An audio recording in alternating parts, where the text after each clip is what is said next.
Hello family, how are you? How is everyone wherever you are watching from?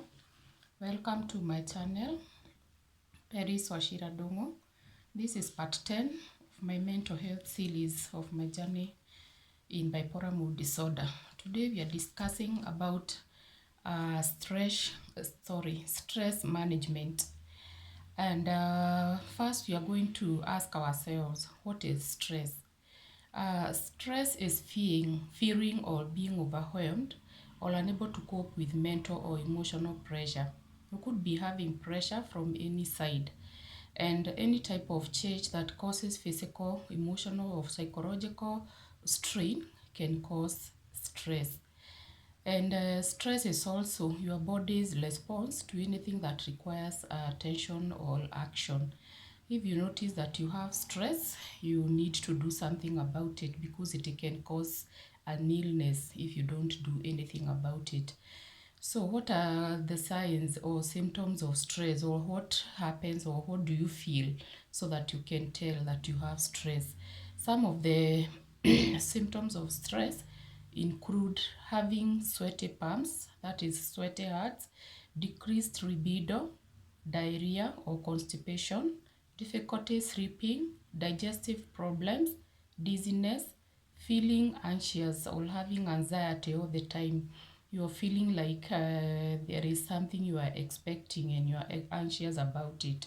Frequent sicknesses, which can include headaches, and also it can include muscle pains, maybe around the neck or around the shoulders.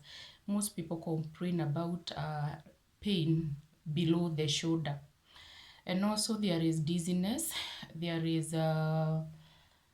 grinding of teeth, low energy, physical aches or pains. You are sick almost every now and then, racing heartbeat, trembling, difficulty concentrating, worrying all the time, trouble remembering, being angry or being easily irritated. You get angry very easily and you are moody all the time. Frustration, you feel frustrated almost in everything that you do. Infections infections could come. Maybe you have frequent colds or you have flu. There is also change in menstrual cycle, or maybe disappearing of your menstruation.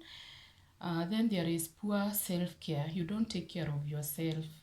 If you can even forget to bathe, comb your hair, or do your upkeeping.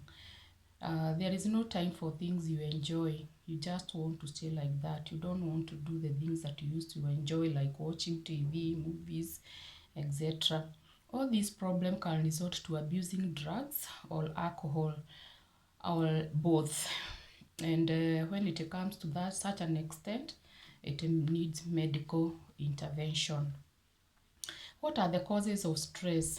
Causes of stress are so many, and almost every negative thing can cause stress. However, some of the stressors include work. Maybe you have too much work, especially for young mothers or young fathers. You have a lot of work at your working place. You are thinking of the way you'll go take care of the children, do housework and all that. It can cause stress. You can also have a stressing boss at your workplace, or stressing workmates, and also loss of a job can cause that. Finances can also cause stress, especially in this COVID-19 period where people lost their jobs. Others are being paid half of what they were getting, or even a quarter. So you find yourself having a lot of unpaid loans and also reduced income. That can cause stress. Relationships can also cause stress. Maybe a spouse, the spouse could be cheating, or maybe physically abusing or emotionally abusing.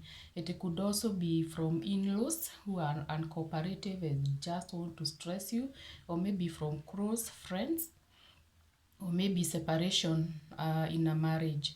It could also be caused by parenting, maybe stressing teenagers or just disturbing young adults. It could be caused by long-term illnesses like cancer, diabetes, HIV, mental illnesses, physical disability, maybe getting a disabled child who you have to manage every day. Failure in exams for the young adults especially, loss of death of a loved one, uh, or loss of a loved one, that is death of a loved one. And all these things can cause stress. So these illnesses or this stress, if not well managed, it can cause mental health disorders, and so we need to check them before we go to that. In our next video, we shall look at treatment or management of stress.